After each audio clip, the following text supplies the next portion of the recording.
इस वीडियो में हम शंकु के संबंधित क्षेत्रफल, वक्र पृष्ठ, संपूर्ण पृष्ठ, आयतन, तिर्यक ऊंचाई ये सभी ज्ञात करने के लिए सूत्र के बारे में अध्ययन करेंगे। तो बिना देर किए हुए चलिए आज का वीडियो स्टार्ट करते हैं। सबसे पहले हम देखते हैं शंकु। ठीक, क्या देखेंगे? शंकु। तो शंकु की बात करते हैं तो ये हो गया, ये शंकु हमने लिख दिया। शंकु को अंग्रेजी में क्या कहते हैं वो भी एक बार हम नजर दौड़ा लेते हैं। शंकु को इंग्लिश में कहते हैं कोन। कोन लिखते ही आप समझ गए होंगे कोन कैसे होता है। एक बार इसका ड्राइंग भी देख लेते हैं।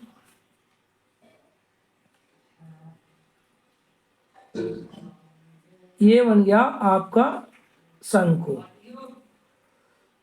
किसे क्या कहते हैं जो समझिए। देखिए यहां से यहां की दूरी इसे कहते हैं हम त्रिज्या। क्या कहते हैं? त्रिज्या। और ये जो इस तरीके की जो लंबाई है इसे कहते हैं तिर्यक ऊंचाई। और तिर्यक ऊंचाई को हम एल से प्रदर्शित करते हैं। ठीक, यहां से यहां की बात करें तो ये होता है ऊंचाई, नहीं ऊंचाई h, ऊंचाई h। अब हम यहां से यहां की बात करें तो ये क्या होता है? व्यास।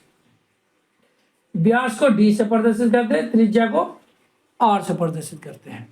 तो समझिए व्यास क्या होता है। व्यास क्या है?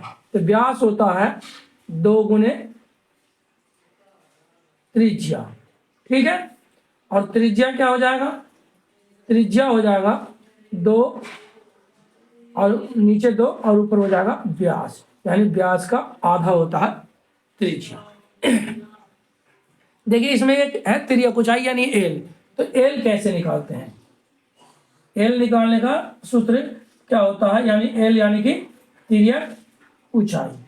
तो तिर्यक ऊंचाई का जो सूत्र होता है वो क्या होता है जो देखिए, तिर्यक ऊंचाई यानी कि त्रिज्या का स्क्वायर प्लस ऊंचाई का स्क्वायर और ये रूट में, यानी आर का स्क्वायर प्लस एच का स्क्वायर होता है। अब तिर्यक ऊंचाई को एल से परिभाषित करते हैं, यानी ये हो गया तिर्यक ऊंचाई निकालने का सूत्र। ठीक है, आइए अब हम देखते हैं शंकु का आयतन निकालने के लिए। शंकु का आयतन, शंकु का आयतन का सूत्र क्या होता है जो देखिए। तो शंकु का आयतन का सूत्र होता है 1/3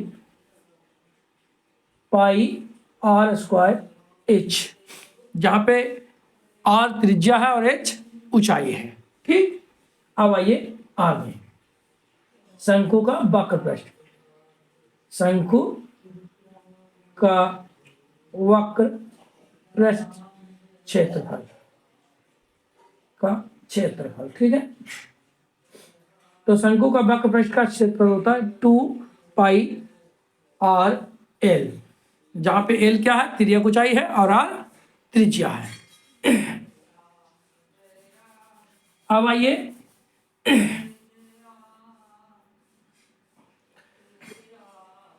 शंकु का संपूर्ण पृष्ठ। शंकु का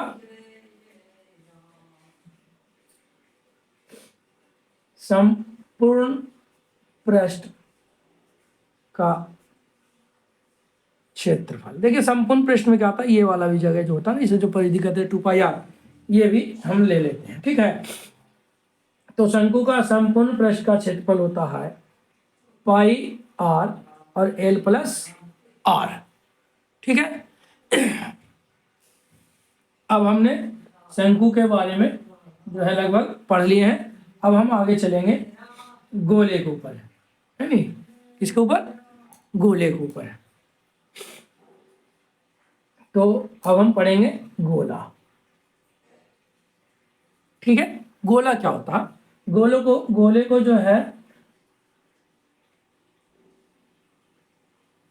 देखिए, गोला और वृत्त दोनों मतलब सेम होता है। देखिए गोला भी ऐसे ही बनाएंगे हम, हमारे पास फ्रंट व्यू दिखेगा तो कुछ टेढ़ सीधा सा, वृत्त भी ऐसे ही दिखेगा।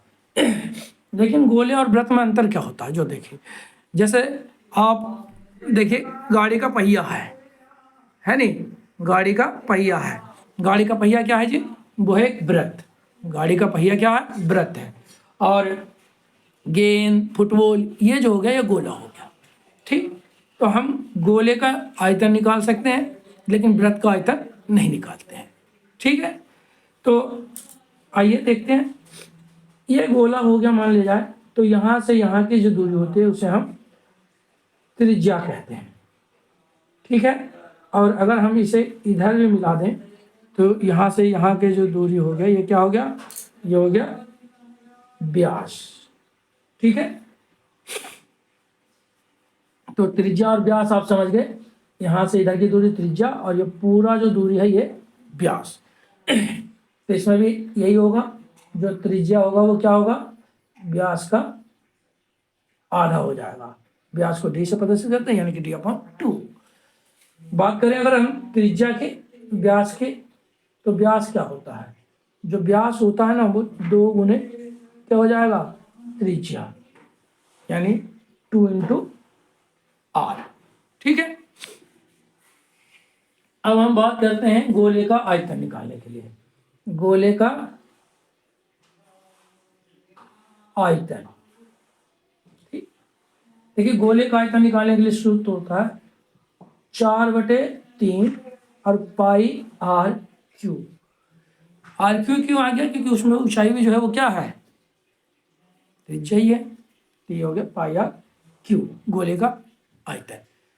अब हम बात करें गोले का संपूर्ण पृष्ठीय क्षेत्रफल। गोले का संपूर्ण पृष्ठीय क्षेत्रफल, गोले का संपूर्ण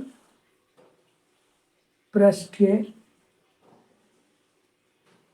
क्षेत्रफल, तो ये क्या हो जाएगा, गोले का जो संपूर्ण पृष्ठीय क्षेत्रफल हो जाएगा वो क्या हो जाएगा जी, वो हो जाएगा 4πr², ठीक है। समझ में आ गया, 4πr²।